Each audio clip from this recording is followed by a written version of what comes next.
Hardly anyone is talking about how Blake Lively and Ryan Reynolds strategically planned to take over the movie It Ends With Us from the very start.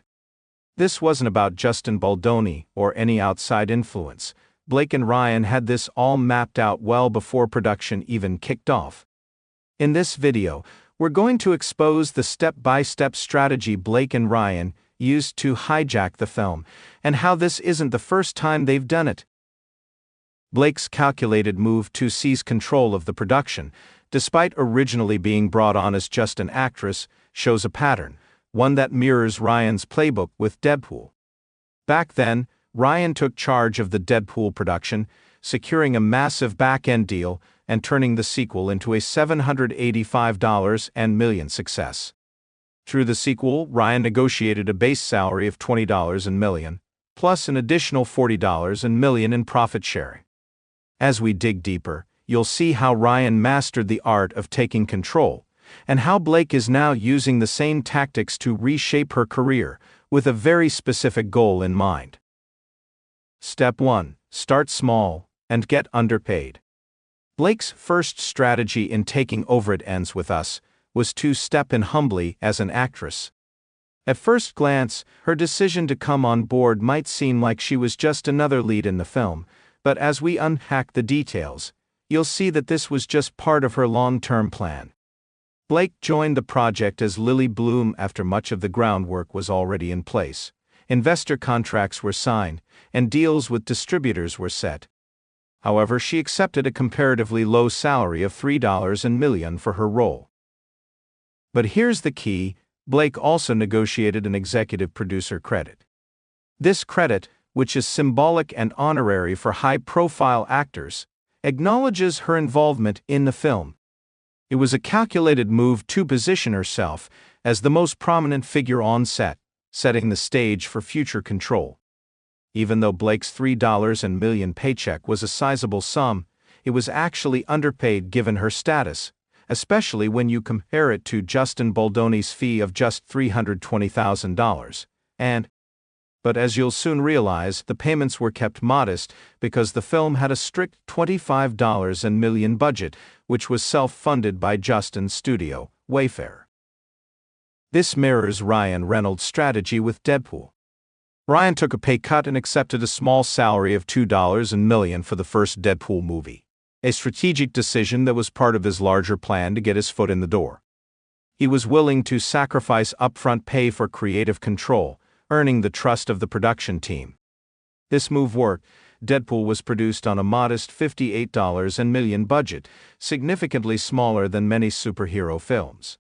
For reference, Ant-Man had a budget of $130 million. The low-budget approach was a creative risk, but it allowed Ryan and the team to have more influence over the project's direction without heavy studio interference. Blake, seeing this success, likely knew that the smaller $25 million budget for It Ends With Us would give her the same kind of creative leverage.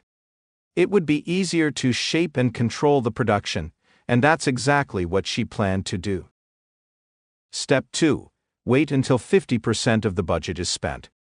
This is where Blake made her second move, putting Justin's production company in a position where there was no turning back. This is where the real hijacking began. Blake's next move was to wait until half of the production budget had already been spent. But that's not all. She waited until the entire budget for her character's wardrobe was used up, and all the outfits had been selected by the designer. A lot of time, effort, and money had already gone into the wardrobe, yet Blake disregarded their vision and demanded that the costumes be changed to fit her preferences. This created a situation where the budget was pushed to its limits as new outfits had to be sourced and purchased to accommodate her requests. The destabilization of the budget didn't stop there. Blake also insisted that her entire wardrobe be delivered to her and Ryan's home for fittings, adding extra logistical costs and straining the crew. This naturally caused tension with the rest of the team, including Justin, who was both the director and producer of the project. Blake's demands clashed with the creative vision Justin had worked so hard to build for years, and her actions completely undermined his first major self-funded production. So why didn't Justin kick her off the project and find another actress? Why did he relent and cater to her demands? The answer is simple. If Blake left, the whole project could have collapsed. Remember, this was a self-funded production. Justin had poured his heart and soul into the project, investing both his time and money. According to IMDb, Justin's net worth is around $4 million, essentially equal to what he was paying Blake for her role alone. With half the production budget already spent, there was no turning back. Blake now held the power, and she was one step closer to getting what she wanted. Step 3. Take over the script and leverage her dragons. Once Blake had taken control of the wardrobe, despite her questionable fashion choices, it was time for her to bring in her next move, securing more control over the script. That's where her dragons came in, Ryan and, of course, Taylor Swift. Blake referred to herself as Kissy, while calling Ryan and Taylor Swift her dragons, a reference to Game of Thrones. In this metaphor, Ryan and Taylor play pivotal roles in backing her decisions and supporting her every move, as we'll demonstrate. Ryan Reynolds, known for his sharp scriptwriting skills, particularly with Deadpool, has already been credited as a producer for Deadpool 2, a significant move in his career.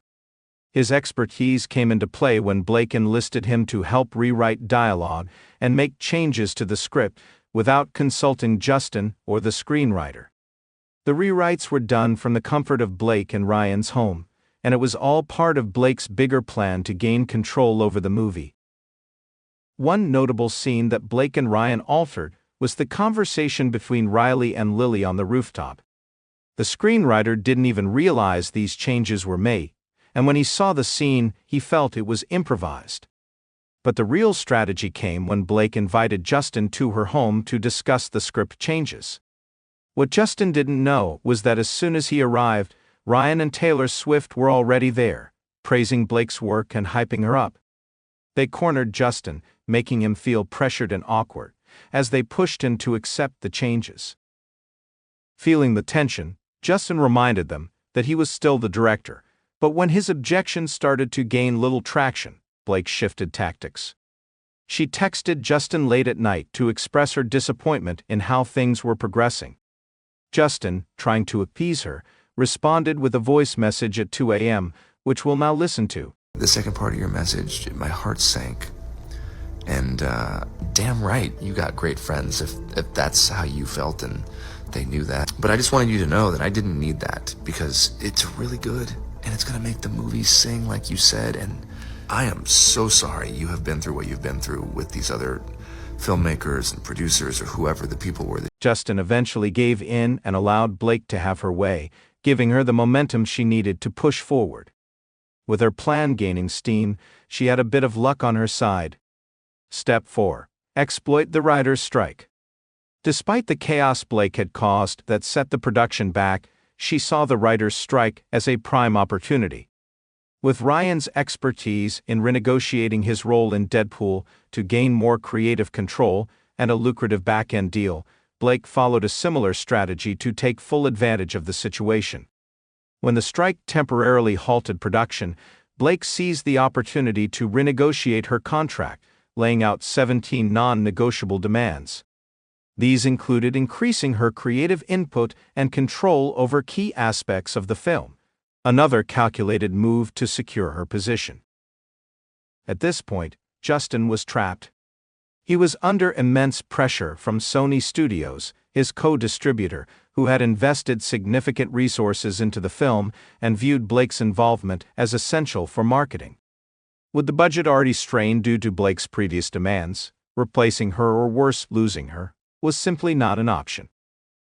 Step 5. Infiltrate the editing room and extend her access. When filming finally wrapped, Justin thought he was finally free of Blake's interference. But he couldn't have been more wrong. Blake and Ryan were about to make their next move. Justin entered the director's protected editing period, a crucial phase where only the director and approved editors could work on shaping the final cut. This is when Blake, with Ryan's help, made her next move. She requested access to the editing bay. Given Ryan's experience with editing in Deadpool and Free Guy, this wasn't a difficult request to make. Blake was granted 2 days of access, but she cleverly managed to extend it to 10, giving her and Ryan enough time to work on their own version of the movie.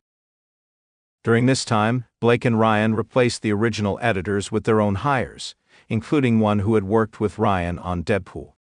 As if that weren't enough, Taylor Swift was also involved. The film's original composer was replaced after Taylor allegedly pressured the production to fire him, citing personal issues.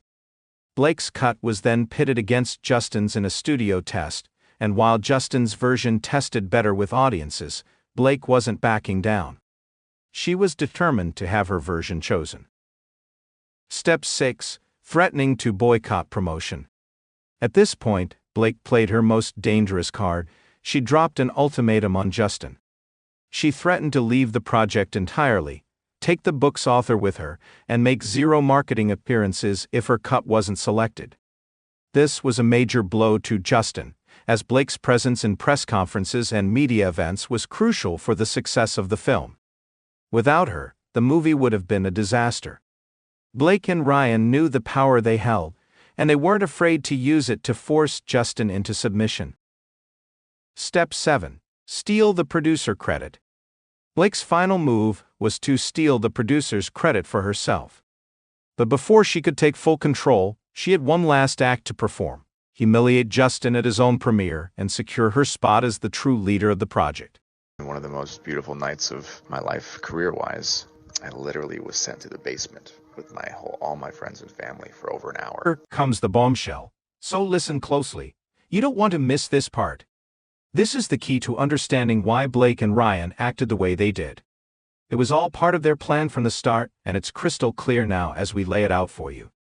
Blake went after a formal producer credit from the Producers Guild of America, PGA, which is insane considering that Justin is the actual producer and she was just hired as an actress. Here's how Blake and Ryan strategically worked the system. To qualify for a PGA mark, a producer must meet substantial responsibilities, starting with story development. Blake, as we know, made script changes, which gave her a chance to claim some of that development. Producers are also responsible for hiring key personnel, so Blake hired new editors, completely replacing the ones Justin had been working with. Then, producers are expected to supervise post-production, including editing, which we already know Blake and Ryan took over. But that's not all. The PGA also expects producers to be involved in the music of the film. Blake used her connection with Taylor Swift to add the song My Tears Ricochet to one of the film's most pivotal scenes. Not only that, but Taylor even helped Blake cast one of her friends to play young Lily. And of course, producers are also expected to contribute to marketing. Blake and Ryan attempted to cross-promote Deadpool 2 and It Ends With Us, hoping to create a Barbenheimer effect, but that backfired. Blake's attempt to promote her hairline and beverage company Buzz at the same time caused a massive backlash, especially considering the movie deals with a sensitive subject like domestic violence awareness. So, why was Blake so relentless in trying to secure this PGA mark, even putting Justin and his family in a corner? The answer is simple. It would completely transform her career. Instead of being seen as an underestimated actress, she could be respected as a producer, just like her husband. This would give her the leverage to negotiate higher salaries for future projects, back-end deals, and a percentage of profits. It Ends With Us was the perfect first step. Just like Ryan got underpaid for the first Deadpool movie to get a foot in the door, Blake could do the same with her status and leverage, taking control of the production and securing the same type of success Ryan had in Deadpool 2. But Blake and Ryan's long-term goal wasn't just this movie, it was much bigger. They aimed to secure the rights to all of Colleen Hoover's books and build an entire production empire, dominating Hoover's book-to-film franchise. Imagine a world where every Colleen Hoover book gets the same treatment, and Blake has her fingerprints on every project. This could explain why Colleen Hoover supported Blake so strongly despite the controversy. Colleen even launched a new production company called Heart Bones Entertainment, which suggests she's working closely with Blake and Ryan on future projects. With Ryan's expertise and her growing status, Blake could have used It Ends With Us as her launching pad to fast-track her career as a high-earning businesswoman and producer. But in the end, Blake may have forgotten one crucial lesson. Just like in Game of Thrones, when the ambitious character Daenerys, aka Kissy, was taken down, there's always someone ready to take the crown.